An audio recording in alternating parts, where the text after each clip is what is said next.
कहानी का पूरा आनंद लेने के लिए इसके पिछले भाग को सुनना बिल्कुल मत भूलिएगा। उसका लिंक मैं आपको डिस्क्रिप्शन बॉक्स पर दे दूंगी और साथ में कमेंट बॉक्स में पिन भी कर दूंगी, तो आप वहां से भी जाकर सुन सकते हैं। आदित्य 6 घंटे के सफ़र के बाद दिल्ली पहुंच चुका था। शाम को देर से पहुंचने की वजह से वो होटल चला गया। दिल्ली पहुंचते ही उसने चाचा सा और पवित्रा को भी फ़ोन करके बता दिया था कि वो सही सलामत पहुंच गया है। आदित्य ने रात को स्टे करने के लिए पहले ही होटल बुक कराया हुआ था। अपने रूम की चाबी लेकर वो चला गया। रूम में बैठे हुए वो बस यही सोच रहा था कि कल सुबह सबसे पहले वो हॉस्पिटल जाकर समीर से मिलेगा। यही सोचते सोचते वो थोड़ी देर बाद सो गया। मुंबई। उधर दीप्ति भी मुंबई पहुंच चुकी थी। उसने घर की डोर बेल बजाई तो श्रुति ने दरवाजा खोला। दीप्ति श्रुति को देखते ही उसके गले लग गई और रोने लगी। श्रुति उसे संभाल कर अंदर लेकर आई और पानी पिलाया। दीप्ति के पापा ने श्रुति को आदित्य और दीप्ति के बारे में सब कुछ बता दिया था। श्रुति भी काफ़ी शौक थी कि आदित्य ने ऐसा किया, पर अब किया भी क्या जा सकता था। श्रुति ने दीप्ति को उसका रूम दिखा दिया और उसे आराम करने को बोलकर चली गई। शाम को श्रुति के जीजू जब आए तो वो भी सबसे पहले दीप्ति से मिलने उसके रूम में गए। अजीत, हेलो साली साहिबा, कैसी हो? दीप्ति, मैं ठीक हूँ जीजू, आप कैसे हैं? अजीत भाई, तुम्हारे साथ इतना कुछ हो गया तो हम कैसे ठीक हो सकते हैं? दीप्ति का अपने जीजू की बात सुनकर चेहरा उदास हो गया। अजीत, दीप्ति, जो होना था सो हो गया। मैं और तुम्हारी दीदी ये समझ सकते हैं कि इस वक्त तुम्हारे ऊपर क्या बीत रही है, पर तुम्हें अब अपने आप को संभालना ही होगा और लाइफ में आगे बढ़ना होगा। एंड आई एम श्योर कि तुम ये कर पाओगी। दीप्ति की आंखों में आंसू आ गए और अपने जीजू के गले लगकर रोने लगी। श्रुति और अजीत ने उसे चुप कराया। रात को अजीत अपने कमरे में बैठा श्रुति से बात कर रहा था। अजीत, श्रुति, मुझे लगता है कि आदित्य के दूर जाने का दीप्ति पर गहरा असर पड़ा है। हमें इन सब से उसे बाहर निकालना होगा। आई थिंक हमें उसकी काउंसलिंग करनी चाहिए। मेरा एक बहुत अच्छा दोस्त है जो कि एक डॉक्टर भी है, अभी फ़िलहाल मुंबई में ही ट्रांसफ़र हुआ है। उसकी टीम ने यहाँ एक कैंप लगाया हुआ है जिसमें लोगों की काउंसलिंग की जा रही है। एक बार हमें भी दीप्ति को लेकर वहाँ चलना चाहिए। उसकी बातें इतनी प्रभावशाली है कि मुझे लगता है कि दीप्ति को काफ़ी हद तक अपने गम से निकलने में राहत मिलेगी। तुम्हारा क्या कहना है इस बारे में? श्रुति, अगर आपको ऐसा लगता है कि इससे दीप्ति को फ़ायदा होगा तो हम उसे लेकर चलते हैं। क्या पता हमें हमारी पहले वाली दीप्ति वापस मिल जाए। अजीत, ठीक है, मैं कल ही अपने दोस्त से इस बारे में बात करता हूँ। श्रुति, ठीक है। दोनों थोड़ी देर बाद लाइट बंद करके सोने चले जाते हैं, पर दीप्ति अपने कमरे की light bar bar on off कर रही थी। उसे बार बार आदित्य की याद आ रही थी और आंखों से लगातार आंसू बह रहे थे। दिल्ली। सुबह आदित्य अपने रूम में तैयार हो रहा था। आज उसे डॉक्टर समीर से मिलने हॉस्पिटल जाना था। उसने तय कर लिया था कि वो समीर से मिलकर उसे सब कुछ बता देगा कि उसकी पत्नी पवित्रा उसके पास है। पर उसे डर भी लग रहा था कि अगर समीर ने उसे अपनाने से इनकार कर दिया तो, क्योंकि उसने तो अपनी बीवी का चेहरा तक नहीं देखा था। यही सब सोचकर आदित्य थोड़ा परेशान था कि पता नहीं समीर कैसा रिएक्ट करेगा। थोड़ी देर बाद वो एक टैक्सी करके सिटी हॉस्पिटल की तरफ निकल गया। वहाँ सिटी हॉस्पिटल पहुंचकर उसे उसका दोस्त बाहर ही मिल गया, जिसने उसे समीर की सारी इन्फॉर्मेशन दी थी। आदित्य उससे जाकर उसके गले मिला और फिर दोनों अंदर चले गए। अंदर जाकर उन्होंने रिसेप्शन पर डॉक्टर समीर के बारे में पूछा तो रिसेप्शनिस्ट ने बताया कि वो तो यहाँ से कुछ दिन पहले ही चले गए हैं। आदित्य, चले गए हैं मतलब? तभी वहाँ से एक डॉक्टर जा रहे थे। उन्होंने डॉक्टर समीर का नाम सुना तो वो रुक गए। उन्होंने आदित्य की ओर मुंह करके पूछा, may I help you sir? Aditya उनकी तरफ देखकर, सर, एक्चुअली आपके हॉस्पिटल में कोई डॉक्टर समीर है, हमें उनसे मिलना है। डॉक्टर? आप कौन? आदित्य, मैं उनका दोस्त हूँ, आदित्य सिंह राणा। एक्चुअली हम काफ़ी टाइम से मिले नहीं थे तो सोचा उनसे मिल लूँ, लेकिन यहाँ तो कह रहे हैं कि उनका ट्रांसफ़र हो गया है। डॉक्टर, जी बिल्कुल, वो सही कह रहे हैं, उनका ट्रांसफ़र दूसरे हॉस्पिटल में हो गया है। आदित्य, क्या आप मुझे बता सकते हैं कि उनका ट्रांसफ़र दिल्ली के किस हॉस्पिटल में हुआ है? डॉक्टर, नहीं नहीं, उनका ट्रांसफ़र दूसरे शहर में हो गया है। आदित्य, दूसरे शहर में कहाँ? डॉक्टर, मुंबई में। आदित्य, मुंबई में? क्या आप मुझे उनका मुंबई का एड्रेस दे सकते हैं? डॉक्टर, देखिए, मुझे ये नहीं पता कि मुंबई में उनका ट्रांसफ़र किस हॉस्पिटल में हुआ है। I hope you don't mind. Aditya, it's okay sir, thank you. Aditya फिर से एकदम निराश हो जाता है। एक उम्मीद की किरण उसे फिर से दिखाई दी थी और वो भी गुम हो गई। अब वो मुंबई में समीर को कैसे ढूंढेगा? आदित्य और उसका दोस्त हॉस्पिटल से बाहर आ जाते हैं। आदित्य का दोस्त अब क्या करेगा? आदित्य, फिलहाल मुंबई के लिए वापस निकलूंगा, पर मुंबई में मैं उसे कैसे खोजूंगा और फिर से वक्त लगेगा उसे खोजने में। आदित्य का दोस्त, तू टेंशन मत ले, सब ठीक हो जाएगा। और वैसे भी समीर मुंबई में है, ये तो तुझे पता चल ही गया है। तू मुंबई पहुंच, कुछ ना कुछ रास्ता निकल ही जाएगा। आदित्य चुपचाप अपने दोस्त को बाय बोलकर टैक्सी से ही वापस होटल की तरफ चला जाता है। होटल पहुंचकर वो वापस से मुंबई जाने की तैयारी करने लगता है ताकि रात तक मुंबई पहुंच जाए। बैग पैक करने के बाद वो सीधा एयरपोर्ट के लिए निकल जाता है और मुंबई की फ़्लाइट में बैठ जाता है, क्योंकि उसे फिर से समीर को मुंबई में खोजना था। यही सोचकर वो फ़्लाइट में अपनी सीट पर आंखें बंद कर बैठ जाता है। 2 महीने पहले समीर का ट्रांसफ़र मुंबई में हो गया था, सीनियर डॉक्टर की पोस्ट पर। तो समीर अपनी माँ को लेकर मुंबई चला गया था और जब से वो वहीं है। हालांकि आदित्य को तो यही लगता था कि समीर अभी भी दिल्ली में है, इसलिए वो अपने दोस्त को उसका दिल्ली का पता निकालने के लिए कहता है। मुंबई। आदित्य ने पवित्रा को फ़ोन करके बता दिया था कि वो रात तक मुंबई पहुंच जाएगा। पवित्रा शाम को आदित्य का इंतजार कर रही थी। आज करवा चौथ भी थी, तो पवित्रा का उपवास था और वह आदित्य के आने के बाद ही अपना व्रत खोलने वाली थी। उसने आज सारा खाना आदित्य की पसंद का ही बनाया था। आज पवित्रा ने लाल रंग की साड़ी पहनी और पूरा 16 श्रृंगार किया। वो डाइनिंग हॉल में बैठकर आदित्य का इंतजार कर रही थी। रात के 10 बजने को थे कि तभी आदित्य की गाड़ी बाहर आकर रुकी। रामदीन काका झट से दौड़े हुए बाहर आए। आदित्य गाड़ी से निकलकर घर के अंदर चला गया और पीछे पीछे रामदीन काका उसका सामान लिए चले आ रहे थे। आदित्य आकर सोफे पर आंख बंद करके बैठ गया कि थोड़ी देर बाद उसे आवाज आई, जी पानी। आदित्य ने आंख खोलकर देखा तो सामने पवित्रा खड़ी थी। लाल साड़ी, हाथों में चूड़ियां, लाल बिंदी और जेवर पहने वो बहुत खूबसूरत लग रही थी। आदित्य ने उसे देखा तो देखता ही रह गया। वो उठ खड़ा हुआ और पवित्रा को निहारने लगा। पवित्रा उसकी ओर देखकर, जी पानी। पवित्रा की दोबारा आवाज़ सुनकर आदित्य को होश आया। उसने उसके हाथ से पानी ले लिया और पूछा, आज कुछ है क्या? पवित्रा शर्माते हुए, जी वो आज करवा चौथ है, हमने आपके लिए व्रत रखा है। आदित्य उसकी ये बात सुनकर चौंक जाता है। आदित्य दूसरी ओर देखकर, देखो पवित्रा, मैं इन सब बातों में विश्वास नहीं करता। पवित्रा, पर ये तो सभी सुहागन औरतें रखती हैं, इसलिए हमने भी रखा है। आदित्य, पर क्यों? मैंने तुमसे कहा था ना कि मुझे थोड़ा वक्त दो। प्लीज़ पवित्रा, ये सब करने की ज़रूरत नहीं है। तुम खाना खा लो, ठीक है? मैं भी सोने जा रहा हूँ। आदित्य अपने कमरे की ओर चल पड़ता है। तभी पीछे से किसी के गिरने की आवाज़ आती है। आदित्य पीछे मुड़कर देखता है तो पवित्रा नीचे ज़मीन पर बेहोश पड़ी थी।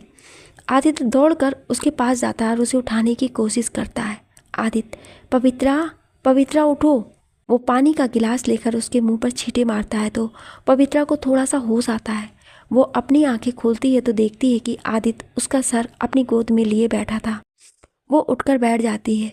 थोड़ी देर बाद अपने आप को संभालने के बाद वो उठकर जैसे ही खड़ी होती है तो उसे दोबारा से चक्कर आ जाते हैं, पर इस बार आदित्य आगे बढ़कर उसे संभाल लेता है। आदित्य उसे गोद में उठाकर ऊपर कमरे तक लेकर जाता है। कमरे में जाते जाते भी पवित्रा आदित्य की आंखों में ही देख रही थी। आदित्य उसे कमरे में ले जाकर बेड पर लिटा देता है।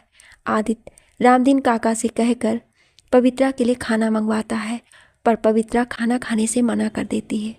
पवित्रा, जब तक आप हमारा व्रत अपने हाथों से नहीं खुलवाएंगे हम कुछ नहीं खाएंगे। आदित्य परेशान होकर, ये कैसी जिद है पवित्रा? मैंने कहा ना कि मैं ये सब चीज़ें नहीं मानता, तो फिर तुम समझ क्यों नहीं रही हो? पवित्रा रोते हुए, हमने आज तक आपसे कुछ नहीं मांगा। आप एक कमरे में हमारे साथ नहीं रहते, हमने तब भी कुछ नहीं कहा, पर आप हमसे हमारा ये अधिकार नहीं छीन सकते। कहते कहते उसे खांसी आ जाती है। आदित्य भागकर उसके पास जाता है और उसे पानी पिलाता है, पर वो नहीं पीती। पवित्रा, हमने आपसे कहा ना, हम ना ही पानी पिएंगे और ना ही कुछ खाएंगे जब तक आप हमारा व्रत नहीं खुलवा देते। आदित्य अब परेशान हो गया था। उसे समझ नहीं आ रहा था कि वो करे तो क्या करे। वो ना ही पवित्रा को समझा पा रहा था और ना ही पवित्रा अब समझने की कोशिश कर रही थी। आदित्य उसे समझाने की बहुत कोशिश करता है, पर पवित्रा तो आज जिद पर थी कि जब तक आदित्य खुद उसे अपने हाथों से पानी नहीं पिलाएगा तब तक वो ऐसी ही बैठी रहेगी। आखिर में आदित्य पवित्रा के आगे हार जाता है और उसका व्रत खुलवाता है। पवित्रा टेरेस पर आकर सबसे पहले चांद को अर्घ्य देकर छलनी से चांद को देखती है और उसके बाद आदित्य को उस छलनी से देखती है। उसके ऐसा करने से आदित्य उससे नज़र मिलाकर देख भी नहीं पा रहा था, पर वो अब कर भी क्या सकता था। पवित्रा उसके पैर छूती है तो आदित्य उसे रोक लेता है। वो पवित्रा को पानी पिलाकर उसका व्रत खुलवाता है। पूजा करने के बाद वे दोनों नीचे हॉल में आ गए। आज पवित्रा ने सारा खाना आदित्य के पसंद का ही बनाया था। पवित्रा उसे खाना परोसती है, पर आदित्य को भूख नहीं होती है तो वो उससे कहता है, पवित्रा मुझे भूख नहीं है, तुम खा लो। पवित्रा थोड़ा सा तो खा लीजिए। आदित्य उसके आग्रह करने पर चुपचाप बैठ जाता है और खाना खाने लगता है। फिर वो पवित्रा से कहता है, तुम भी बैठो। पवित्रा मुस्कुराकर, आप खाइए ना, हम बाद में खा लेंगे। आदित्य उसका हाथ पकड़कर उसे चेयर पर बैठा देता है। नहीं, अभी खाओ, मैंने तुम्हारी बात मानी ना, अब तुम भी मेरी बात मानो। चलो अपना खाना डालो प्लेट में। और कहकर खुद ही डालने लगता है। पवित्रा को अपने प्रति फिक्र देखकर बहुत अच्छा लगता है। वो भी मुस्कुराते हुए चुपचाप खाना खाने लगती है। थोड़ी देर बाद दोनों अपने कमरे में चले जाते हैं। आज पवित्रा को एक अलग ही खुशी का एहसास हो रहा था। उसे आदित्य का गोद में उठाकर कमरे तक लेकर आना, उसका व्रत खुलवाना, उसका हाथ पकड़कर उसे अपने साथ खाना खाने बैठना, सब कुछ बहुत प्यारा सा लग रहा था। ऐसा लग रहा था जैसे आज उसे सब कुछ मिल गया हो। उधर आदित्य को अपने कमरे में नींद नहीं आ रही थी। वो खिड़की के पास खड़ा एकटक बाहर देख रहा था। वो समझ ही नहीं पा रहा था कि जो वो कर रहा है वो सही है या जो हो रहा है वो सही है।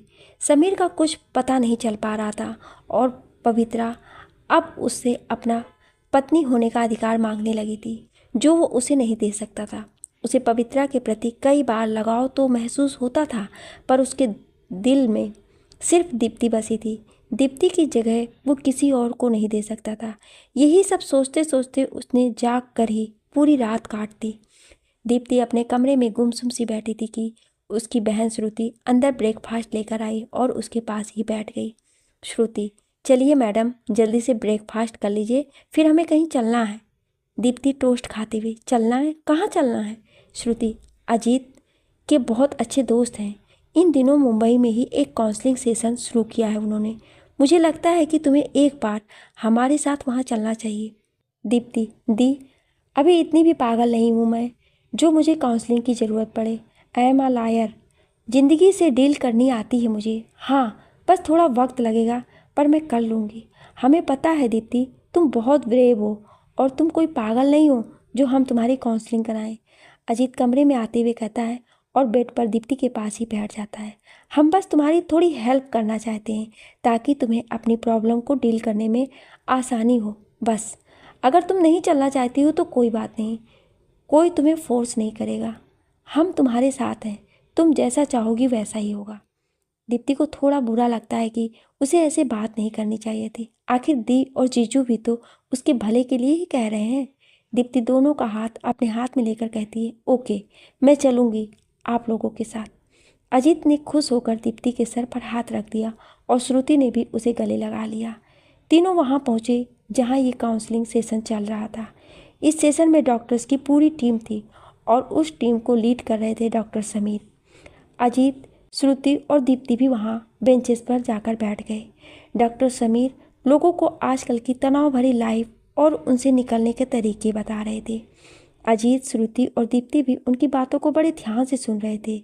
श्रुति ने भी इन सब चीज़ों के बारे में जानने में काफ़ी दिलचस्पी ली।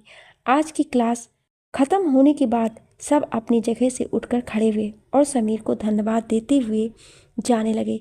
अजीत भी समीर के पास आया और गले मिला। वाह यार, कमाल कर दिया तुमने तो, अमेजिंग। समीर, थैंक्स यार। वैसे तू यहाँ कैसे? तुझे कौन सा स्ट्रेस हो गया जो तू मेरा सेशन अटेंड करने आया? अजीत, अरे नहीं नहीं, मैं तो तुझसे मिलने आया था। उसके बाद अजीत ने सबसे समीर का इंट्रोडक्शन कराया। अजीत, ये मेरी वाइफ और ये मेरी सिस्टर इन लॉ है। समीर ने दोनों से हाथ मिलाया। दीप्ति समीर के पास आकर, आप काफ़ी अच्छा बोलते हैं, आपकी बातें दिल को छूती है, वेरी नाइस। समीर मुस्कुराकर, thank you so much Deepti ji. दोनों को बात करता देख श्रुति और अजीत थोड़ी देर के लिए वहाँ से खिसक गए। समीर और दीप्ति चलते चलते गार्डन की तरफ चले जाते हैं। समीर, वैसे आप अपने कैरियर में क्या कर रही हैं? दीप्ति, अभी अभी लॉ की पढ़ाई पूरी की है, अब उसकी प्रैक्टिस स्टार्ट कर रही हूँ। Sameer, wow very good. मैं भी पहले दिल्ली हॉस्पिटल में डॉक्टर था, अब मुंबई ट्रांसफ़र हो गया। दीप्ति, ओ अच्छा, आपके घर में कौन कौन है? समीर, जी बस मैं और मेरी माँ, पापा के कुछ साल पहले डेथ हो गई थी। Deepti, oh I am sorry. Sameer, it's okay. Deepti, वैसे आपकी बातें काफ़ी प्रभावशाली हैं, मैं डेली आपका सेशन अटेंड करूंगी। समीर, जी बिल्कुल। थोड़ी देर बाद अजीत और श्रुति भी आ जाते हैं। अजीत, क्या बातें चल रही हैं भाई, हमें भी बता दो। अजीत समीर के कंधे पर हाथ रखते हुए कहता है। दीप्ति, नथिंग जीजू, वो तो हम बस काउंसलिंग सेशन के बारे में ही कुछ बातें कर रहे थे। वैसे आप दोनों कहाँ चले गए थे? अजीत, हाँ वो मैं भी तुम्हारी दीदी को गार्डन दिखा रहा था। अजीत समीर की ओर देखकर, ओके समीर, चलते हैं, आओ यार कभी घर साथ बैठकर चाय पियेंगे। समीर, अरे यार बिल्कुल, किसी दिन ज़रूर चक्कर लगाऊंगा। दोनों एक दूसरे से हाथ मिलाते हैं और समीर दीप्ति को भी बाय बोलकर वहाँ से चला जाता है। अजीत, श्रुति और दीप्ति भी निकल जाते हैं। रात को अजीत अपने कमरे में बैठा कुछ सोच रहा था, तभी श्रुति कमरे में आती है तो अजीत को खोया हुआ देखकर उससे पूछ बैठती है, क्या हुआ, कहाँ खोए हुए हो? श्रुति की आवाज़ से अजीत को होश आता है। नहीं कुछ नहीं, बस ऐसे ही कुछ सोच रहा था। श्रुति, ऐसे ही तो कुछ नहीं सोच रहे होगे, बताओ ना क्या सोच रहे थे? अजीत, समीर और दीप्ति की जोड़ी कितनी अच्छी लगती है ना? श्रुति, अजीत के मुंह से ये बात सुनकर हैरान हो जाती है। अजीत आगे बोलता है, समीर काफ़ी सुलझा हुआ इंसान है, अच्छी जॉब है, वेल सेटल्ड है, और क्या चाहिए? श्रुति, हाँ, पर दीप्ति के सामने अभी ये सब कहना सही नहीं होगा, और हो सकता है कि समीर की ज़िंदगी में पहले से ही कोई लड़की हो। अजीत, हाँ हो सकता है, मैंने तो ऐसे ही सोचा, बस दोनों को थोड़ा घुलने मिलने दे, देखते हैं क्या होता है। श्रुति, आप भी ना बस ख्याली पुलाव बनाते रहते हैं, चलिए सो जाइए। श्रुति कमरे की लाइट्स ऑफ कर देती है और दोनों सो जाते हैं। अगले दिन भी दीप्ति समीर के काउंसलिंग सेशन में जाती है और अब तो ये रोज़ का सिलसिला हो गया था। समीर और दीप्ति भी आपस में काफ़ी घुलने मिलने लगे थे, दोनों की अच्छी दोस्ती हो गई थी। काउंसलिंग ख़त्म होने के बाद दोनों ही कॉफ़ी शॉप की तरफ निकल जाते थे और काफ़ी देर तक दोनों में बातें होती रहती थी। दीप्ति को भी समीर का नेचर अच्छा लगता था। एक दिन दोनों कॉफ़ी शॉप में बैठे थे कि तभी समीर ने कहा, कभी घर आइए ना दीप्ति जी, माँ आपसे मिलकर बहुत खुश होंगी। दीप्ति कॉफ़ी का गिलास टेबल पर रखते हुए, जी ज़रूर, कभी टाइम मिला तो ज़रूर आऊँगी। दोनों अपनी अपनी कॉफ़ी ख़त्म करके और अपने अपने घर की ओर चले जाते हैं। उधर आदित्य कई दिनों से समीर का पता लगाने में जुटा था, पर कोई भी क्लू उसके हाथ नहीं लग पा रहा था। पवित्रा स्कूल गई थी, अब पवित्रा को भी काफ़ी हद तक पढ़ना और लिखना आ गया था। हिंदी की किताबें वो अब आराम से पढ़ लेती थी और उसे कुछ कुछ इंग्लिश के वर्ड्स भी बोलने को आ गए थे। आदित्य भी मुंबई के जाने माने वकील के साथ अपनी आगे की प्रैक्टिस कर रहा था। एक दिन वो किसी काम से जा रहा था कि अचानक उसने कॉफ़ी शॉप में दीप्ति को किसी लड़के के साथ बैठे देखा। वो लड़का कोई और नहीं बल्कि समीर ही था। दीप्ति के साथ इतना घुल मिलकर बातें करते देख आदित्य को गुस्सा भी आ रहा था और उसे किसी और के साथ देखकर बहुत दुख भी हुआ। आदित्य को अपने पुराने दिन याद आ गए, जब वो और दीप्ति एक दूसरे का हाथ अपने हाथों में लिए घंटों यूँ कॉफ़ी शॉप में बैठे रहा करते थे, और अगर कोई दीप्ति को घूरता तो आदित्य को बहुत गुस्सा आता था। लेकिन आज आज वो मजबूर था, क्योंकि दीप्ति पर से वो अपना हक खो चुका था। उदास मन से वो वापस घर आ गया, यहाँ तक कि उसने रात को ठीक से खाना भी नहीं खाया। पवित्रा ने पूछा तो उसे थकान होने का बहाना बनाकर टाल दिया। एक दिन समीर अपनी माँ के साथ मॉल में कुछ सामान खरीदने आया तो वहीं उनसे श्रुति और दीप्ति टकरा गए। दीप्ति मुस्कुराते हुए, अरे समीर, आप यहाँ? समीर, हाँ, वो माँ के साथ घर के लिए कुछ सामान लेने आया था। फिर अपनी माँ से इंट्रोड्यूस करते हुए, ये मेरी माँ है। दीप्ति और श्रुति दोनों ही सुभद्रा जी को नमस्ते करते हैं। समीर अपनी माँ को बताता है, माँ ये श्रुति भाभी हैं, मेरे साथ कॉलेज में पढ़ता था ना अजीत, उसकी वाइफ है। और ये श्रुति भाभी की छोटी बहन है दीप्ति, मेरे काउंसलिंग सेशन में डेली आती है, तो इसलिए हमारी काफ़ी अच्छी दोस्ती हो गई है। सुभद्रा जी दीप्ति के सर पर हाथ फेरती हुई कहती हैं, बहुत ही प्यारी हो और सुंदर भी। समीर अपनी माँ को दीप्ति की तरफ आकर्षित होता देख कहता है, हाँ चले माँ, देर हो रही है। सुभद्रा जी, हाँ ठीक है। फिर दीप्ति की ओर देखकर, कभी घर आना बेटा, मेरे साथ भी बैठकर चाय पीना। दीप्ति, जी आंटी ज़रूर आऊँगी। समीर अपनी माँ के साथ चला जाता है। रास्ते में भी सुभद्रा जी दीप्ति के बारे में ही सोच रही थी। वो बार बार समीर के चेहरे की ओर देखती और सोचती, समीर की दोस्त कमाल है, आज तक तो उसने कभी कोई लड़की दोस्त नहीं बनाई, ज़रूर कुछ बात है, और मुस्कुरा देती हैं। सुभद्रा जी अपने कमरे में बैठी कुछ सोच रही थी। उन्हें बार बार समीर और दीप्ति का ख्याल आ रहा था। दीप्ति उन्हें भी काफ़ी पसंद आई थी, लेकिन वो इस बात को लेकर परेशान थी कि कहीं समीर और दीप्ति का रिश्ता सिर्फ दोस्ती का ही तो नहीं, कहीं वो कुछ गलत तो नहीं सोच रही हैं। तभी समीर उनके कमरे में आया और सुभद्रा जी की गोद में लेट गया। सुभद्रा जी, समीर ये सब क्या है? तुम तो आज भी छोटे बच्चों की तरह हरकतें कर रहे हो। समीर उनकी तरफ देखकर, माँ मैं चाहे कितना भी बड़ा हो जाऊँ, आपके लिए तो छोटा बच्चा ही रहूँगा ना। सुभद्रा जी उसके सर पे प्यार से हाथ फेर देती हैं और कहती हैं, ठीक है माना, तू मेरे लिए छोटा ही रहेगा, पर फिर भी कल को तेरी शादी होगी, तब अपनी बीबी के सामने भी तू ऐसे ही क्या करेगा क्या? समीर उठकर बैठ जाता और कुछ उदास सा हो जाता है। सुभद्रा जी उसे उदास देखकर, क्या हुआ समीर, कुछ बात है क्या? अच्छा बाबा, नहीं कहूँगी आगे से ऐसा कुछ भी। अब खुश? सुभद्रा जी, समीर तुझसे एक बात पूछूं? समीर, बोलो ना माँ, क्या बात है? सुभद्रा जी, तेरे और दीप्ति के बीच सिर्फ दोस्ती ही है या कुछ और है? समीर सुभद्रा जी की बात सुनकर हैरान हो जाता। माँ कैसी बातें कर रही हो? मेरे और दीप्ति के बीच में सिर्फ दोस्ती है, मैं बस उन्हें अपनी एक अच्छी दोस्त मानता हूँ और कुछ नहीं। सुभद्रा जी, ठीक है, तू कहता है तो मान लेती हूँ, पर सच कहूँ तो मुझे दीप्ति बहुत प्यारी लगी। तू ये बता कि अपनी दोस्त को खाने पर किस दिन बुला रहा है? समीर, पहले सोच रहा था कि बुलाऊं, पर अब नहीं बुलाऊंगा। सुभद्रा जी हैरानी से, पर क्यों? अब क्या हुआ, अब क्यों नहीं बुलाएगा?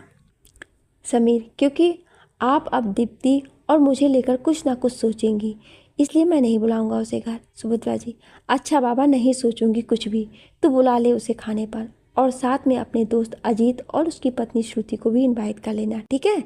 समीर वापस से अपनी माँ की गोद में सर रखकर, ओके माँ, सबको इनवाइट कर लूँगा कल के लिए। और कुछ? सुभद्रा जी मुस्कुराकर, नहीं और कुछ नहीं। समीर थोड़ी देर बाद सुभद्रा जी को हॉस्पिटल जाने का कहकर निकल जाता है। आदित्य अपनी फाइल में उलझा हुआ था कि अचानक उसे उस दिन कॉफ़ी शॉप में बैठी दीप्ति और साथ में उस लड़के का ख्याल आया। आदित्य अपना सर कुर्सी से टिका कर बैठ जाता है और उन दोनों के बारे में सोचने लगता है कि आखिर उस दिन दीप्ति के साथ वो लड़का कौन था। आदित्य को बहुत बुरा लग रहा था कि दीप्ति किसी और के साथ घूम रही थी, पर फिर अचानक उसे ख्याल आया कि उसकी भी तो अपनी लाइफ है, वो चाहे कुछ भी करे, अब वो उसकी ज़िंदगी में दखल नहीं दे सकता। तभी पवित्रा अपनी किताब लेकर आदित्य से कुछ पूछने आ जाती है और आदित्य उसे पढ़ाने में व्यस्त हो जाता है। अगले दिन सुभद्रा जी घर में तैयारियां करने में जुटी थी। समीर ने उनके कहने पर आज दीप्ति, अजीत और श्रुति को डिनर पर इनवाइट किया था। सुभद्रा जी चाहती थी कि आज वो श्रुति और अजीत से दीप्ति और समीर के बारे में बात करे। दीप्ति तो पहली बार में ही उन्हें भा गई थी, लेकिन वो दीप्ति के घर वालों से भी एक बार बात करना चाहती थी। सुभद्रा जी किचन में खाना तैयार कर रही थी कि तभी समीर वहाँ आ जाता है। वो किचन में इतनी सारी तैयारियां देखकर हैरान हो जाता है। समीर, माँ सिर्फ 3 लोग आ रहे हैं, पूरी कॉलोनी नहीं आ रही है, आपने इतनी सारी तैयारियां की हैं। सुभद्रा जी, बेटा वो पहली बार घर आ रहे हैं, इतनी तैयारी तो बनती है ना। समीर, पर माँ। सुभद्रा जी, तू चुप रहे, तुझे क्या पता मेहमानों के लिए कितनी तैयारी करनी पड़ती है, तुझे तो बस अपने हॉस्पिटल और चैरिटीज से फुर्सत ही कहाँ है। समीर मुंह बनाते हुए, माँ। सुभद्रा जी, अच्छा ऐसा कर, अब तू आ ही गया है तो मेरी थोड़ी मदद कर दे। और समीर अपनी माँ की हेल्प करने में लग जाता है। शाम का वक्त, दरवाजे की घंटी बजती है तो सामने अजीत, श्रुति और दीप्ति खड़े थे। समीर आकर उनका वेलकम करता है और अजीत समीर के गले लगता है। समीर सभी को लेकर अंदर आता है कि इतने में सुभद्रा जी भी बाहर आ जाती हैं। दीप्ति और श्रुति उन्हें नमस्ते करते हैं और अजीत उनके पैर छूता है। सुभद्रा जी दीप्ति को गले से लगा लेती हैं। उन्हें ऐसा करते देखकर दीप्ति और बाकी सब भी हैरान होते हैं, पर कुछ कहते नहीं। समीर अजीत से बातें करने में लगा हुआ था और दीप्ति और श्रुति सुभद्रा जी के साथ बात कर रही थी। सुभद्रा जी, मुझे बहुत अच्छा लगा बेटा कि आप लोग यहाँ आए। सुभद्रा जी श्रुति से, और सुनाओ बेटा, तुम्हारे घर में और कौन कौन है? श्रुति जी, आंटी जी, मेरी ससुराल की तरफ से तो मेरे सास ससुर हैं, वो लखनऊ में ही रहते हैं। एक्चुअली अजीत की जॉब मुंबई में है तो हम दोनों यहाँ रहते हैं।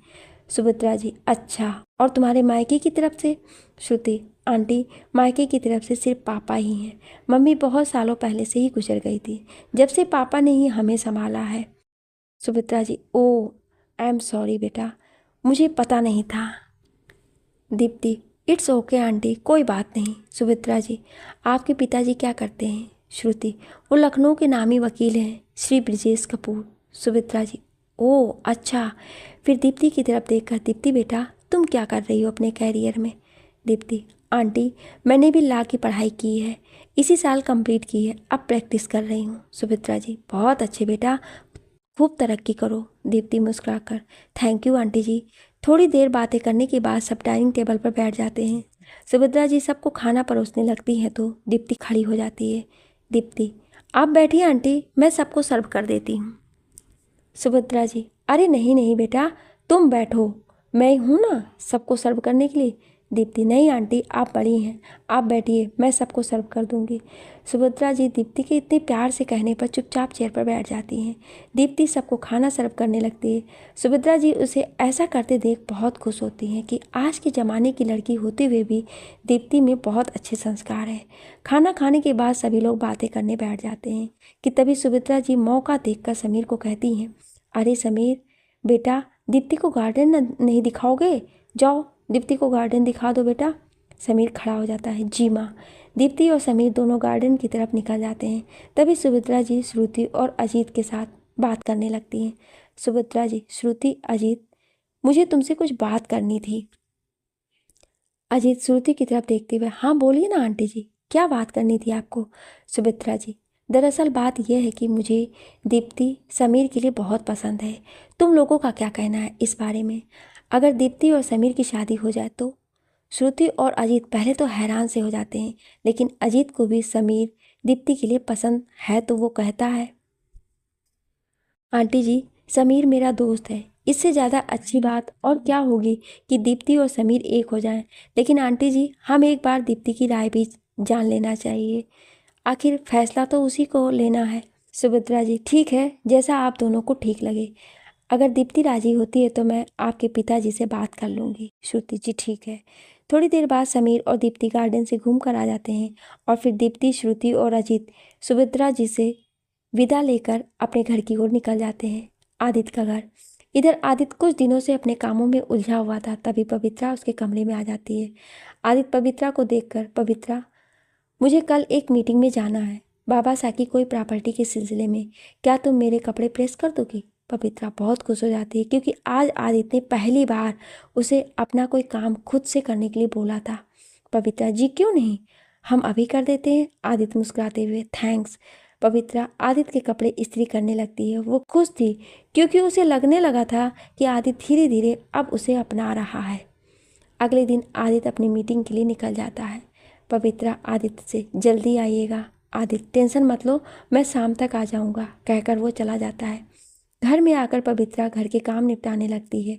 उसने सोचा था कि आज वो शाम को सारा खाना आदित्य के पसंद का ही बनाएगी। वो शाम की तैयारियों में लगी जाती है। पवित्रा सारा खाना आदित्य के पसंद का बनाती है और साथ में उसका पसंदीदा मूंग की दाल का हलवा भी बना लेती है। सारा काम खत्म कर वो अपने कमरे में जाकर तैयार होने लगती है। आज उसने क्रीम कलर की शिफॉन की साड़ी पहनी होती है क्योंकि लाइट कलर्स आदित्य को बहुत पसंद थे। वो रामदीन काका के साथ लगकर सारा खाना डाइनिंग टेबल पर रखवा देती है और बैठकर आदित्य का इंतजार करने लगती है। उधर आदित्य अपनी मीटिंग खत्म करके होटल से बाहर निकल रहा होता है। तभी दीप्ति उसी दिन वाले लड़के समीर के साथ कार में वहाँ से जा रही होती है। दीप्ति उसे नहीं देखती है, पर आदित्य दोनों को देख लेता है। दीप्ति को किसी और के साथ इतना घुलता मिलता देखकर उसे जलन होती है। वो चुपचाप अपनी गाड़ी में बैठ जाता है।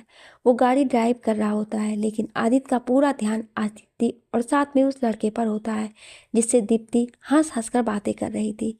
इन सब चीज़ों को सोचकर आदित्य का ध्यान सामने नहीं होता है और अचानक से आदित्य की गाड़ी एक डंपर से जा टकराती है और उसका एक्सीडेंट हो जाता है।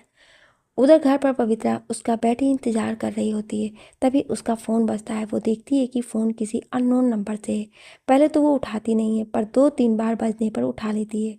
उधर सामने से आवाज़ आती है, हेलो, क्या आप आदित्य सिंह राणा के घर से बोल रही हैं? पवित्रा आदित्य का नाम सुनकर चौंक जाती है। जी हाँ, मैं उनकी पत्नी बोल रही हूँ। उधर से आवाज़, देखिए आपके पति का एक्सीडेंट हो गया, आप जल्दी से सिटी हॉस्पिटल पहुंच जाइए।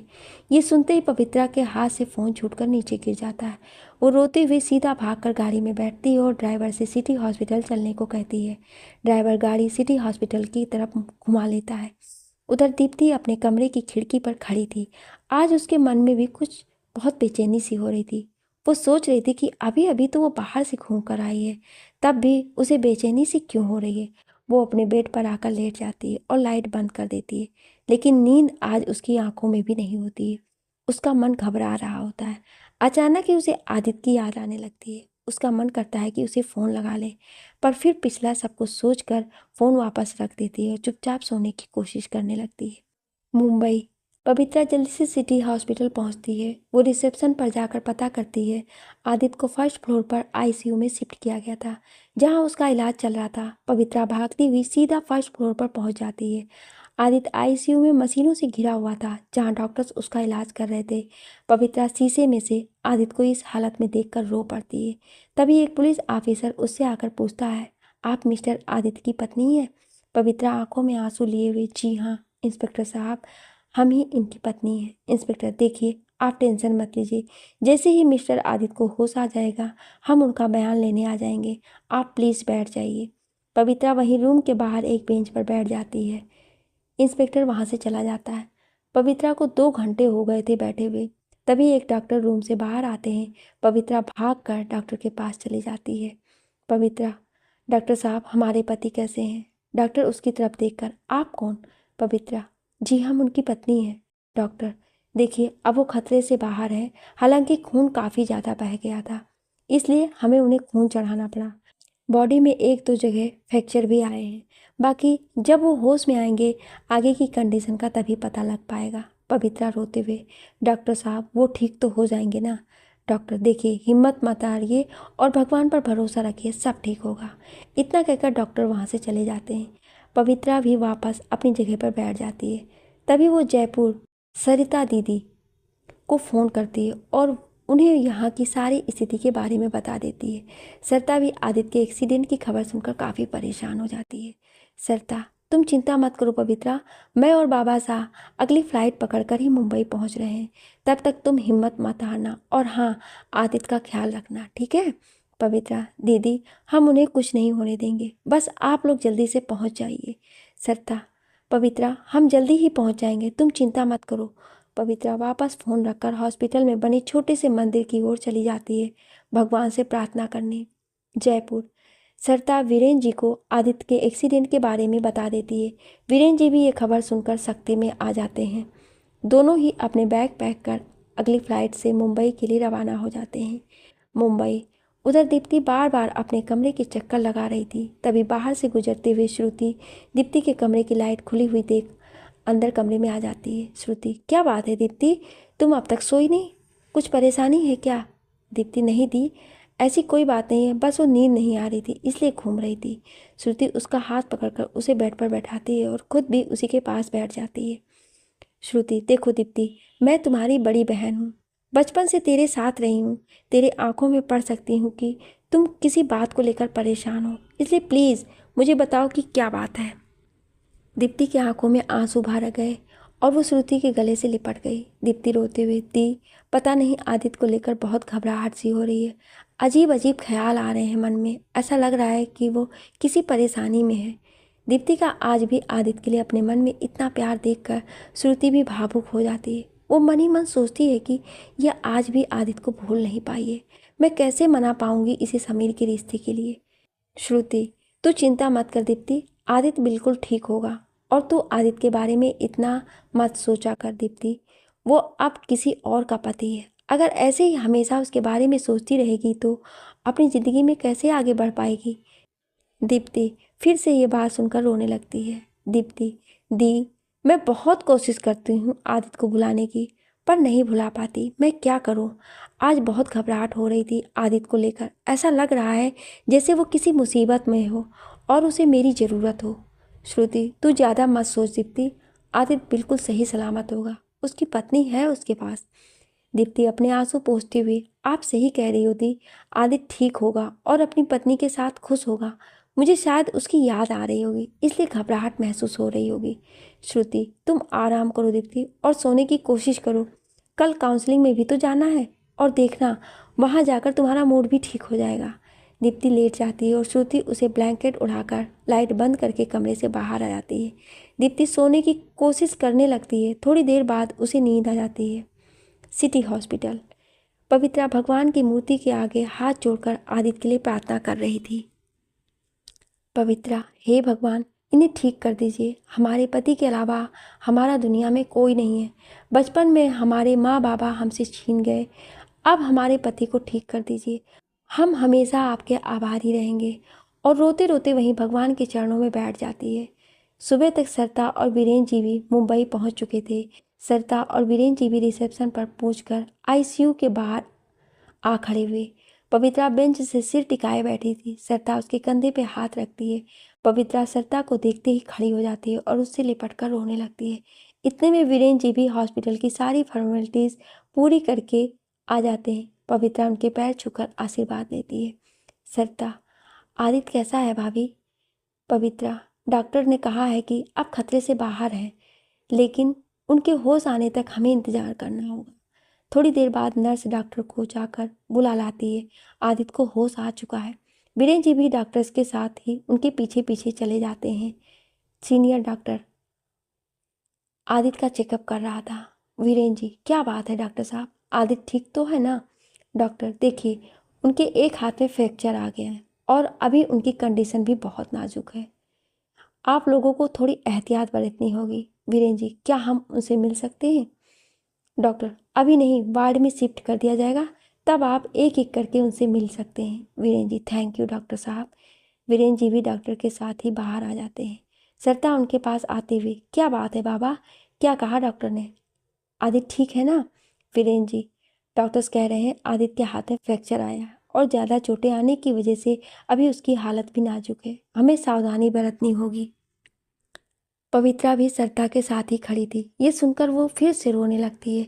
वीरेंद्र जी उसे देखकर उसके सर पे हाथ रखते हुए, नहीं बेटा, रोते नहीं, आदित्य ठीक हो जाएगा, तुम्हें उसे संभालना है। अगर तुम ही हिम्मत हार जाओगी तो कैसे चलेगा? पवित्रा, लेकिन चाचा साहब, हमें बहुत फिक्र हो रही है उनकी, वो ठीक तो हो जाएंगे ना? वीरेंद्र जी, बेटा, तुम चिंता बिल्कुल मत करो, हम हैं ना तुम्हारे साथ। आदित्य बिल्कुल ठीक हो जाएगा। आदित्य के वार्ड में शिफ्ट होते ही एक एक कर सभी उससे मिलने आते हैं। आदित्य के मुंह पर ऑक्सीजन मास्क लगा हुआ था, इसलिए वो कुछ बोल नहीं पा रहा था। पवित्रा जब आदित्य के कमरे में जाती है तो उसे ऐसी हालत में देखकर रोने लगती है। आदित्य भी उसकी ऐसी हालत देख भावुक हो जाता है। वो अपना मास्क हटाकर उससे बोलता है, पवित्रा। पवित्रा उसके पास आकर, प्लीज़ आप बोलिए मत, डॉक्टर ने आपको अभी बोलने से मना किया है, आप आराम कीजिए। आदित्य, मैं ठीक हूँ पवित्रा, तुम टेंशन मत लो प्लीज़। पवित्रा, ठीक है आप? कितनी चोटें आई हैं आपको? आपको पता है हमारी तो जान ही निकल गई थी। आदित्य, प्लीज़ पवित्रा, अपने आप को इतना दुखी मत करो। देखो मेरी तरफ, मैं जल्दी ही ठीक हो जाऊंगा और फिर तुम हो ना मेरे साथ। पवित्रा, हम आपके साथ हमेशा हैं और हमेशा रहेंगे। आप अब आराम कर लीजिए, डॉक्टर साहब ने आपको बोलने से मना किया है ना। इतने में नर्स आ जाती है। नर्स, मैम, पेशेंट के पास ज़्यादा टाइम नहीं रुकना है, आप प्लीज़ बाहर चले जाइए। पवित्रा आदित्य की तरफ देखकर, अपना ख्याल रखिएगा और अगर किसी भी चीज़ की ज़रूरत हो तो हमें बुलवा लीजिएगा, हम बाहर ही हैं। पवित्रा रूम से बाहर चली जाती है। आदित्य उसे जाते हुए देख रहा था। आदित्य खुद हैरान था कि उसने ऐसा क्यों कहा कि हमेशा मेरे साथ रहना। क्या उसे पवित्रा का साथ अच्छा लगने लगा था? बाहर वेटिंग रूम में सरिता चेयर पर बैठी चुपचाप एकटक देख रही थी। तभी वीरेन जी उसके पास ही आकर बैठ गए। वीरेन जी, क्या बात है बेटी, क्या सोच रही हो? सरिता, कुछ नहीं बाबा साहब, बस आदित्य और पवित्रा के बारे में ही सोच रही थी। ये नियति का कैसा खेल है बाबा, एक सच्चाई बता नहीं सकता और दूसरे को असल सच्चाई का पता ही नहीं है। वीरेन जी, क्या करें बेटा, हालात ही कुछ ऐसे हैं। सरिता, कभी कभी पवित्रा के बारे में सोचती हूँ तो बहुत डर लगता है कि सच्चाई जानकर उसे कैसा लगेगा कि जिसे इतने दिनों से वो अपना पति मानकर बैठी है वो उसका पति नहीं है। कहीं वो आदित्य से नफरत ना करने लगे। वीरेन जी, नहीं बेटा, तुम चिंता मत करो, ऐसा कुछ नहीं होगा। पवित्रा बहुत समझदार लड़की है, वो आदित्य को जरूर समझेगी और उसकी मजबूरी को भी। सरिता, भगवान करे ऐसा ही हो। अब पवित्रा रोज हॉस्पिटल में भी आदित्य का पूरा पूरा ख्याल रखती थी। यहाँ तक कि दवाइयाँ भी वो ज़्यादातर उसे अपने हाथ से ही देती थी। आदित्य भी धीरे धीरे पवित्रा के साथ काफ़ी कंफर्टेबल फील करने लगा था। सरिता और वीरेन जी भी यहीं मुंबई में ही आदित्य के साथ रह रहे थे। पवित्रा दिन में एक बार घर जाती और वहाँ का सब काम निपटा कर वापस हॉस्पिटल आ जाती। वीरेन जी और सरिता में भी कोई ना कोई हॉस्पिटल में आदित्य के साथ ही रहता था। आज आदित्य को 15 दिन बाद हॉस्पिटल से डिस्चार्ज मिलना था। वीरेन जी डिस्चार्ज की सारी फॉर्मेलिटीज़ पूरी करने के बाद आदित्य पवित्रा के साथ घर के लिए निकल गए। आदित्य का प्लास्टर अभी नहीं कटा था, इसलिए डॉक्टर ने उसे अभी बेड रेस्ट ही बताया था। घर पहुंचते ही रामदीन काका दौड़े हुए आए और आदित्य को बाहर गाड़ी से निकालने में मदद की। रामदीन काका, कैसे हैं आप छोटे मालिक? आदित्य, मैं ठीक हूँ काका, आप कैसे हैं? रामदीन काका, आप ठीक हो गए छोटे मालिक? तो अब हम भी ठीक हैं। हम तो बहुत घबरा गए थे छोटे मालिक। आदित्य, जहाँ आप जैसे बड़ों का आशीर्वाद हो वहाँ मुझे कुछ कैसे हो सकता है काका? रामदीन काका, आप सही सलामत रहें, हम तो यही चाहते हैं छोटे मालिक। आइए अंदर चलते हैं। सभी अंदर आ गए। वहाँ गेट पर सरिता आरती का थाल लिए खड़ी थी। उसने आदित्य को तिलक किया और आरती उतारी। वीरेंद्र जी, पवित्रा, जाओ बेटा, आदित्य को उसके कमरे में ले जाओ, वो थक गया होगा। पवित्रा, जी चाचा साहब। आदित्य को सही सलामत घर वापस देखकर सभी खुश थे और सबसे ज़्यादा पवित्रा। पवित्रा की यहाँ भी वही रोज की दिनचर्या थी। वो खुद आदित्य का ख्याल रखती, उसके खाने पीने से लेकर दवाइयों तक, और उसे प्रतिदिन शाम को गार्डन में घुमा कर लाती थी, क्योंकि डॉक्टर ने कहा था कि आदित्य जितना चलेगा फिरेगा उतना ही जल्दी ठीक होगा। आदित्य भी अब पवित्रा से पहले की तरह बात करने से बचता नहीं था। सरिता और वीरेन जी भी ये सब देख रहे थे। सरिता के मन में भी कई बार ख्याल आया कि वो आदित्य से बात करे, लेकिन अभी वो कुछ दिन के लिए इस बात को टाल गई। आज आदित्य का चेकअप था और उसका हाथ का प्लास्टर भी कट गया था। इन 2 महीने में पवित्रा ने आदित्य की खूब सेवा की थी। डॉक्टर ने भी उसे एकदम फिट एंड फाइन क्लियर कर दिया था। हॉस्पिटल से आने के बाद सभी साथ में बैठे थे। पवित्रा सबके लिए चाय बनाने किचन में चली गई। वीरेन जी और सरिता भी वापस जयपुर जा रहे थे। उनकी शाम की फ्लाइट थी। थोड़ी देर बाद सब चाय पीकर अपने अपने कमरों में चले गए। आदित्य भी स्टडी रूम में बैठा हुआ अपना कुछ काम देख रहा था जो काफ़ी दिनों से पेंडिंग पड़ा था। तभी सरिता आदित्य के कमरे में आ गई। सरिता, आदित्य बिजी हो क्या? आदित्य नज़र उठाकर सरिता की तरफ देखता है। अरे आइए ना जीजी, वो तो मैं बस ऐसे ही कुछ फाइल देख रहा था।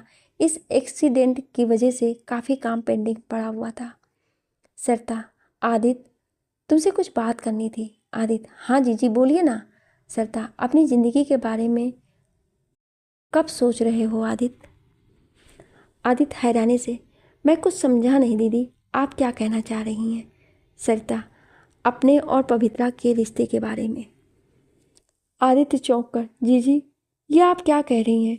पवित्रा और मेरे बीच कोई रिश्ता नहीं है और ये बात आप अच्छी तरह से जानती हैं। फिर भी, और वैसे भी वो किसी और की अमानत है जिसका मैं बस ख्याल रख रहा हूँ। सरिता, तो आदित्य कहाँ है उसका पति और कब तक रखोगे तुम उसका ख्याल? आदित्य, मैं उसे ढूंढ लूँगा जीजी। सरिता, मान लो वो कभी मिला ही नहीं तो? हमें बस इतना पता है कि वो मुंबई में है। इसके अलावा कुछ नहीं। तुम्हें पता है ना आदित्य कि वो पवित्रा को अब मरा हुआ मान चुका है, तो वो उसे क्यों ढूंढेगा? और अगर तुमने उसे ढूंढ भी लिया तो क्या गारंटी है, ये जानते हुए कि पवित्रा इतने दिन किसी और आदमी के घर रह कर आई है? वो पवित्रा को इज्जत के साथ अपना लेगा? और पवित्रा का तो सोचो, क्या वो इस सदमे को बर्दाश्त कर पाएगी? सब खराब हो जाएगा आदित्य। इससे तो अच्छा है कि तुम और पवित्रा साथ मिलकर एक नई जिंदगी की शुरुआत करो। पवित्रा तुम्हें अपना पति मानती है और तुम्हें भी तो उससे लगाव हो गया है। आदित्य, जी जी, पर इन सब में दीप्ति का क्या? वो भी तो पिस रही है इन सब में। सरिता, दीप्ति एक ना एक दिन अपने आप को संभाल लेगी और शायद जिंदगी में आगे बढ़ जाए। वो बहुत स्ट्रांग है, लेकिन पवित्रा, वो टूट जाएगी ये सब जानकर। और क्या पता भगवान की भी यही मर्जी हो, वरना तुम्हारी शादी तो नंदिनी से हुई थी ना, तो फिर पवित्रा ही तुम्हें क्यों मिली? भगवान का इशारा समझो आदित्य, बाकी जैसा तुम्हें ठीक लगे। आदित्य, जी जी, अभी मुझे थोड़ा वक्त चाहिए। मैं आखिरी कोशिश भी छोड़ना नहीं चाहता पवित्रा के पति को ढूंढने में। अगर फिर भी इसके बाद ऐसा लगता है कि कुछ नहीं हो पा रहा है तो मैं सोचूंगा इस बारे में। सरता, ठीक है आदित्य, पर ज़रा टाइम से सोच लेना। कहीं ऐसा ना हो कि खुद ही पवित्रा को इस सच्चाई का पता लग जाए और बात हाथ से निकल जाए। ओके आदित्य, जी जी जी। शाम के समय सरता और वीरेंद्र जी जयपुर निकलने की तैयारी कर रहे थे। रामदीन काका सारा सामान गाड़ी में रखवा चुके थे। आदित्य, वीरेंद्र जी के पैर छूकर अपना ख्याल रखिएगा चाचा सा। वीरेंद्र जी, आप भी। आदित्य, आदित्य सरता के पास जाकर उससे गले मिलते हुए, आप भी अपना ख्याल रखना जीजी, और चिंता मत कीजिएगा, सब ठीक होगा। सरता, हमें तुम पर पूरा भरोसा है आदित्य। पवित्रा भी सरता के गले मिलती है। जीजी, आप यहाँ की चिंता मत कीजिए, हम इनका पूरा ख्याल रखेंगे। जल्दी मिलने आइएगा। सरता प्यार से उसके सर पे हाथ फेर देती है। पवित्रा वीरेंद्र जी के भी पैर छूकर आशीर्वाद लेती है। सरता और वीरेंद्र जी दोनों गाड़ी में बैठकर एयरपोर्ट की तरफ निकल जाते हैं। आदित्य भी उन्हें छोड़ने के लिए उनके साथ ही जाता है। मुंबई, रात का समय था। दीप्ति अपने कमरे में ही बैठी कोई किताब पढ़ रही थी। श्रुति कमरे के बाहर से ही गुजर रही थी कि दीप्ति को देखकर अंदर आ गई। लेकिन दीप्ति किताब में इतना खोई हुई थी कि उसे पता ही नहीं चला कि श्रुति कब उसके पास आकर बैठ गई। श्रुति, अरे भाई, ऐसा क्या पढ़ रही हो इस बुक में कि मेरे आने का भी पता नहीं चला तुम्हें अब तक?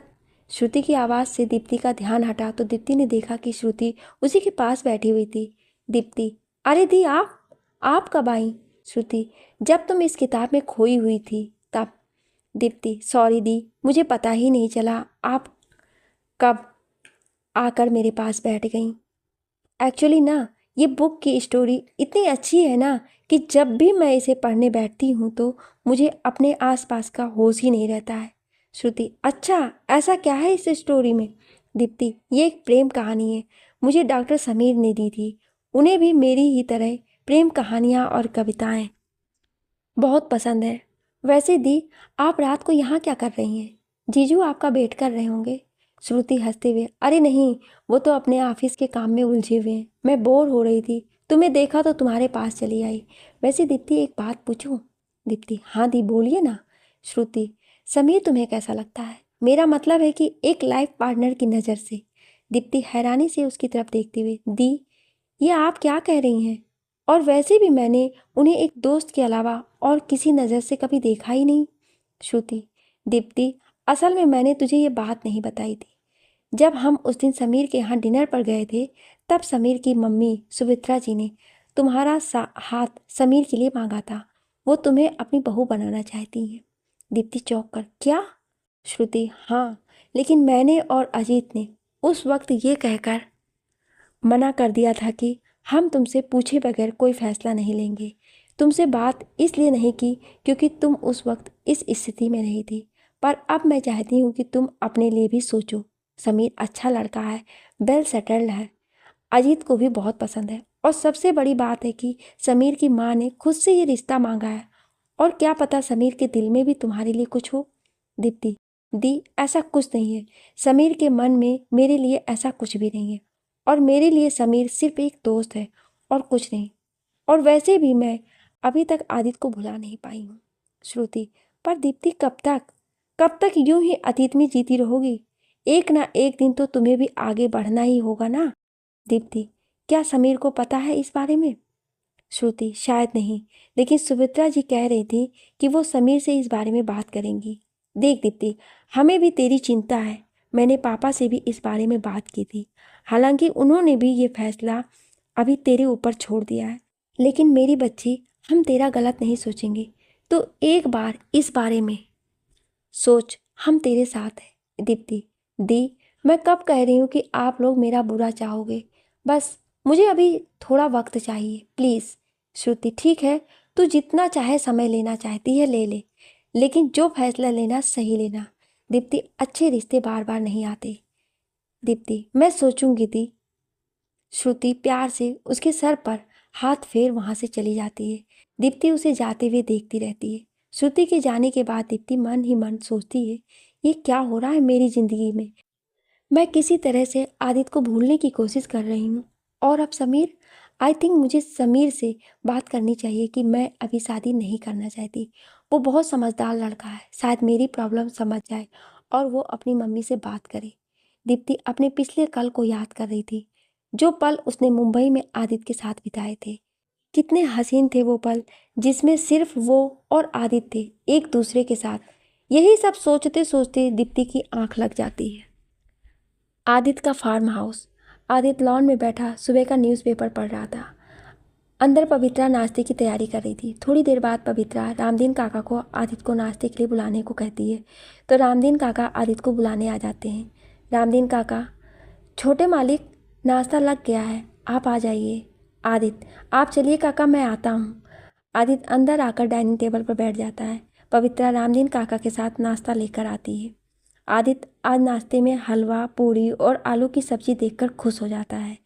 आदित्य, वाह, आज कुछ स्पेशल है क्या जो ये सब बनाया है? पवित्रा आदित्य को खाना परोसते हुए, हमने सोचा आज कुछ अलग बनाते हैं, और वैसे भी आपको तो आलू पूरी बहुत पसंद है ना? आदित्य, हाँ, मेरे तो फेवरेट हैं। पवित्रा, तो फिर शुरू कीजिए। आदित्य, तुम भी बैठो ना। पवित्रा, हम? आदित्य, हाँ, क्यों नहीं। आदित्य पवित्रा का हाथ पकड़कर उसे भी चेयर पर बैठा देता है और उसकी प्लेट में नाश्ता सर्व कर देता है। दोनों साथ ही बैठकर खाते हैं। आदित्य नाश्ता करके अपने रूम में आ जाता है। तभी उसका फ़ोन बजता है। वो देखता है फ़ोन सरिता का था। आदित्य फ़ोन उठा लेता है। आदित्य, नमस्ते जीजी, कैसी हैं आप? सरिता, हम ठीक हैं आदित्य, तुम कैसे हो? आदित्य, मैं बिल्कुल ठीक हूँ जीजी। चाचा साहब कैसे हैं? सरिता, वो भी ठीक है, काफ़ी दिनों से कोर्ट नहीं जा पाए थे, तो आज सुबह ही कोर्ट के लिए निकल गए हैं। पवित्रा, कैसी है? आदित्य, वो ठीक है जीजी, किचन में है अभी। आपको तो पता है उसे सारा काम अपने हाथों से ही करना पसंद है। सरिता, हाँ, तुमने कुछ सोचा आदित्य अपने और पवित्रा के बारे में? आदित्य, मैं क्या सोचूं जीजी, मुझे तो कुछ समझ में नहीं आ रहा है। मैं कहीं जाना चाहता हूँ और किस्मत मुझे कहीं और ले जाना चाहती है। सत्ता, तभी तो इसे किस्मत कहते हैं आदित्य। वो हमारे हाथ में नहीं होती है, लेकिन कभी कभी हमें किस्मत के ही फैसले मानने पड़ते हैं। आदित्य, पता नहीं जीजी, आखिर किस्मत मुझसे चाहती क्या है? क्यों मैं मंजिल तक नहीं पहुंच पा रहा हूँ? मैं पवित्रा को धोखा नहीं देना चाहता और ना ही दीप्ति को। सरता, ये धोखा नहीं है आदित्य, तुम बस नियति का लिखा हुआ मान रहे हो और कुछ नहीं। तुम ही कह रहे हो ना कि तुम्हें मंजिल नहीं मिल रही है। नहीं आदित्य, ऐसा नहीं है। मंजिल मंजिल तुम्हारे सामने खड़ी है, तुम बस उसे देख नहीं पा रहे हो। किस्मत का इशारा समझो आदित्य, प्लीज़, वरना तुम्हारी ज़िंदगी ऐसी ही उलझी रहेगी। आदित्य, मैं ज़रूर सोचूंगा इस बारे में जीजी, और जल्दी ही कोई ना कोई हल भी निकालूंगा। अच्छा जीजी, मैं रखता हूँ। सरता, ठीक है आदित्य, अपना ख्याल रखना। आदित्य, जी। शाम होने को आई थी। आदित्य अपने कमरे में बैठा कुछ काम कर रहा था, तभी पवित्रा उसके कमरे में चाय देने के लिए आ गई। पवित्रा, जी चाय। आदित्य उसकी तरफ देखकर, अरे तुम क्यों ले आई, किसी के हाथ भिजवा देती। पवित्रा, कोई बात नहीं, और वैसे भी हमें आपका काम करना अच्छा लगता है। आदित्य चुपचाप उसकी तरफ देखता रहता। पवित्रा उसे अपनी तरफ देखता पाकर, क्या हुआ, ऐसा क्यों देख रहे हैं, हमने कुछ गलत कहा क्या? आदित्य एकदम से हड़बड़ा जाता है, नहीं नहीं, ऐसा कुछ नहीं है। आदित्य, पवित्रा तुमसे कुछ कहना था। पवित्रा, हाँ तो कहिए ना, आपको हमसे कुछ कहने के लिए इजाज़त की ज़रूरत नहीं है। आदित्य, पवित्रा, क्या हम एक छत के नीचे रह सकते हैं? पवित्रा हैरानी से उसे देखने लगती। ये आप आज कैसी बातें कर रहे हैं? हम एक ही छत के नीचे तो रह रहे हैं। आदित्य चुप हो जाता है। फिर थोड़ी देर बाद फिर से पवित्रा की तरफ देखकर कहता है, पवित्रा, क्या तुम मुझसे शादी करोगी? पवित्रा अलमारी में कपड़ों को तह कर लगा रही थी। आदित्य की बात सुनकर वो फिर से चौंक जाती। ये आज आपको हो क्या गया है जो आप इतनी बहकी बहकी बातें कर रहे हैं? हमारी शादी तो हो चुकी है ना। अब क्या आप हमसे बार बार शादी करेंगे? मुझे लगता है आप काम करते करते थक गए हैं। आप आराम कीजिए, ठीक है। ये कहते हुए पवित्रा वहाँ से जाने लगती है। आदित्य उसे जाते देखकर उसका हाथ पकड़ लेता है। पवित्रा, मेरी बात तो सुनो। आदित्य जैसे ही उसका हाथ पकड़ता है वो देखता है कि पवित्रा का हाथ थोड़ा गर्म सा था। आदित्य, अरे तुम्हारा हाथ इतना गर्म क्यों है? वो उसका माथा छूकर देखता है। तुम्हें तो बुखार है पवित्रा, और तुमने अब तक मुझे बताया भी नहीं, और सुबह से काम करे जा रही हो। तुम्हें अपना जरा भी ख्याल नहीं रहता है क्या? पवित्रा, अरे आप इतनी चिंता क्यों कर रहे हैं? थोड़ा सा बुखार है, हम थोड़ी देर आराम करेंगे तो अपने आप ठीक हो जाएंगे। आदित्य, अच्छा ऐसे ठीक हो जाओगी तुम, यूँ सारे घर का काम करके? चलो चुपचाप बेड पर लेट जाओ। ये कहकर वो उसे खुद ही बेड पर लिटा देता है और उसके ऊपर कंबल ढक देता है। फिर थर्मामीटर से उसका बुखार चेक करता है तो देखता है कि पवित्रा को 101 डिग्री बुखार था। आदित्य, ये देखो 101 बुखार है तुम्हें, और तुम कह रही हो कुछ नहीं हुआ है। अब चुपचाप लेट जाओ, मैं अभी आता हूँ। पवित्रा उसे हड़बड़ी में जाता देखकर, पर आप इतनी जल्दी में जा कहाँ रहे हैं? आदित्य, केमिस्ट के पास से तुम्हारे लिए दवाइयाँ लेने जा रहा हूँ, और जब तक मैं वापस नहीं आता तुम ऐसे ही बेड पर लेटकर आराम करोगी और यहाँ से बिल्कुल नहीं हिलोगी, समझी? पवित्रा, पर आदित्य, पर वर कुछ नहीं पवित्रा, तुम चुपचाप आराम करो, मैं थोड़ी देर में आता हूँ। ये कहकर आदित्य वहाँ से चला जाता है। पवित्रा चुपचाप बेड पर लेटी रहती है। ये भी ना इतनी चिंता में आ जाते हैं। थोड़ा सा बुखार ही तो था, पर एकदम से उसको होठों पर मुस्कुराहट आ जाती है। लेकिन हमारी कितनी चिंता करते हैं, हमें ज़रा भी तकलीफ़ में नहीं देख सकते। यही सोचते सोचते वो मुस्कुराती रहती है। थोड़ी देर ऐसे ही लेटे लेटे वो बोर होने लगती है तो बेड पर से उठकर रूम में ही घूमने लगती है। तभी वो देखती है कि आदित्य की स्टडी टेबल पर सारी किताबें यूं ही बिखरी पड़ी है। वो सारी किताबें एक तरफ ठीक करके रखने लगती है, लेकिन तभी उन किताबों में से आदित्य की डायरी हाथ से छूटकर नीचे गिर जाती है। वो जैसे ही उस डायरी को उठाने के लिए नीचे झुकती है तो देखती है कि उस डायरी से बाहर किसी की तस्वीर भी गिरी हुई थी।